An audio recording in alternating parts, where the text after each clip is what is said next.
Nothing we say is investment advice. Please pause on all 3 pages of this disclaimer and read it.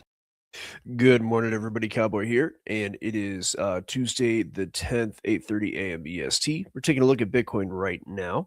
Before we get started, go ahead and take a look in the description. There's a free algo. Click on that algo, and it's just a quick video where I build an algo for you. I show you how it's done, and I turn it into code using grok.ai. And then what I do is show you the tools that traders use to connect their algo to the broker so they can trade while they're not sitting at the computer. You just have to optimize the algo before you do that. So it's really cool stuff. Also, like, subscribe, all that stuff. At least half the people who watch this are actually not subscribed, which is, kind of mind bending. So please do that. All right, good. So Bitcoin up to 70K. And I'm getting messages from friends like, hey, what's going on with Bitcoin? It's up. Well, look, sure, it's had a nice move. And certainly when you see any asset go, in this case, it was from about 65,500 and it made it all the way up to 71.3.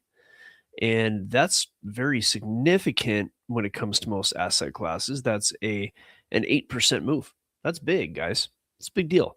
But in Bitcoin's case, it's really not, because if you just back up, zoom out, it's just still in the same range that it's been going back to the 5th of February. So as much as everybody wants to see Bitcoin go up, it's really more or less staying within the same range that it's been in. It's not a very clean range. If I were to really map the range out based on, your tops and bottoms, it's probably the most cleanly represented by saying 64.8, maybe 64.9, all the way up to 71,100, right? Some deviations outside of that. So that's really the range.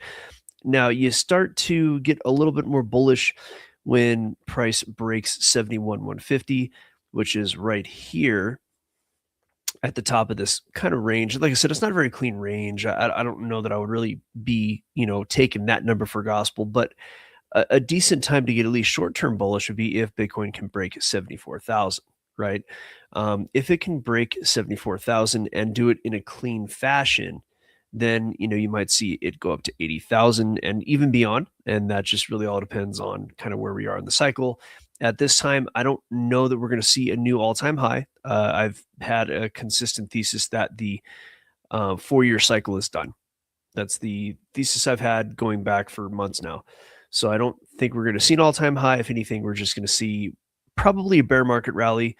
If I move out to the daily chart, you'll see that this was a very big move down. If I just kind of zoom out here, this was a big move down. And big moves down usually see a move up that's pretty strong. When you take the move from 26,000 all the way down to 80,000, which is this move right here, what you get is a move up. And if I use a Fibonacci tool, that move up went right to the 382, which that was a 20% move overall from bottom to top. So if we were to apply these same rules, or at least, and a 382 is kind of the typical move, that's not a big surprise to see a strong move and then a move up to the 382. So that, in this case, would have already happened. It basically touched almost made it at that 74,000. So you might have seen the move already, but in the charts we do, in the algos, we do see a reason for price to continue up a bit. So we could actually see maybe a revisit of that 382, maybe even a stronger move up than that, which the next move up is 83,000. That could happen. Very, very possible. And let's take a look at the percent move to the 382 from bottom to top. That's like a 25% move. That's huge, right? Let's do this here. In the wrong chat. Okay. So yeah, that's possible. I'd say 74,000 is very possible. I would say 80,000 is looking pretty possible. And I'd say 83 is quite possible. But the higher you get, the more risky that move gets. And we also might not see any of that. It might just, maybe retouch 74 and then head down. So we'll see about it, but that's the look right now. So, in layers of possibility, I'd say 74 is quite possible. 80 is kind of possible. Getting up to 83 gets risky. But once you start to make that move, you also get a lot of momentum that can build. So at the time when these prices get to there, if they do, I'll reevaluate. I'll look at it then and say, hey, this is what the charts are saying, and we just kind of evaluate it as it goes. Good. All right. So as I mentioned in the weekly video yesterday, and if you're not getting that weekly video, just go in the description, get the free algo. It'll put you on a list where I send you the weekly update. And it's an email that talks about what's going on in markets. And it's also a link to a video where I do a prediction for the week, right? So get the link, go ahead and do that, and you'll get that weekly update. The market's not really behaving like we're entering World War III. Right. We talked about this also on Rogue yesterday. The market's not really reacting that much. The market's in the same range that it's been in effectively since like October. We're really not seeing the market behaving like there's nuclear bombs on the horizon. It's just not how it's behaving right now. That tells us that the market seems to think that the war is going to wind down.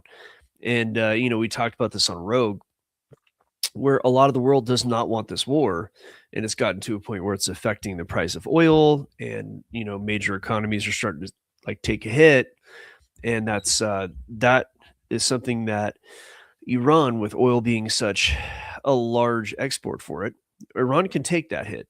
It's actually going to make money. It's still going to hurt.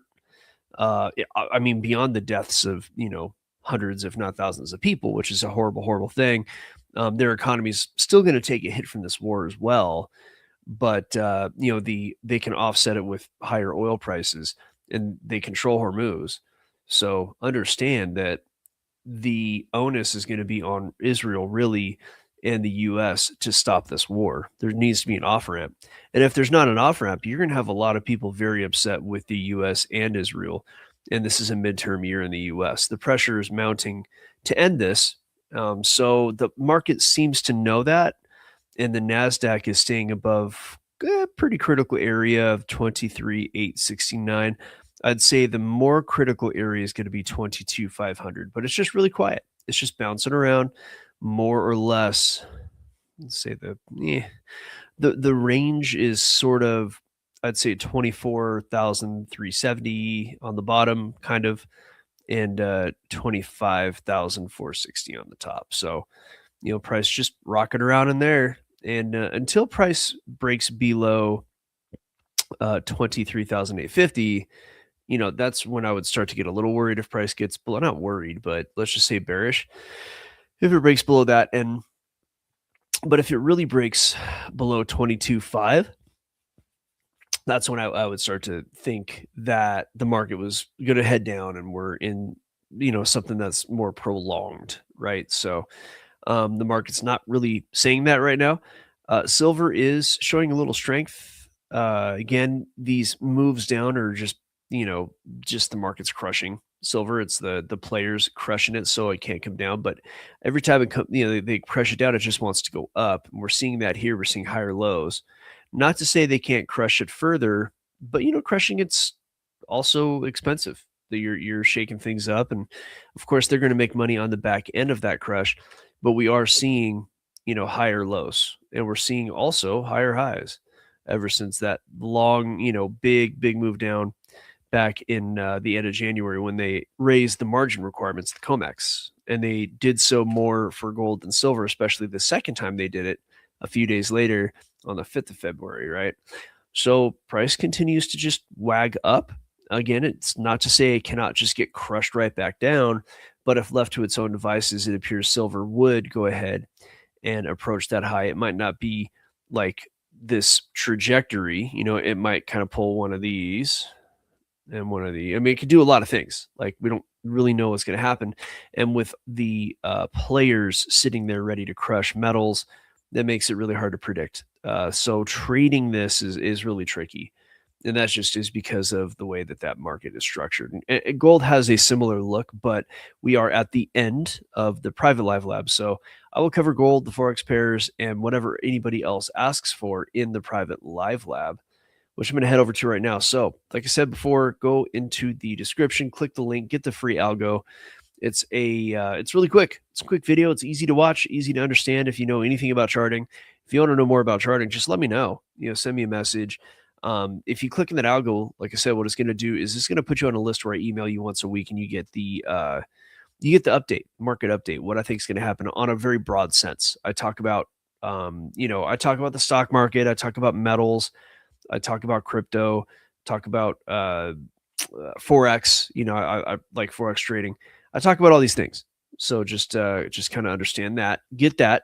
And you can always ask me questions. You can return that email, say, hey, man, I'm interested in what you're doing. Tell me about it. I'll be happy to talk to you. In the meantime, thanks for watching. Be back tomorrow morning, 8:30 a.m. EST sharp. And as I come back, never forget. Join us or die.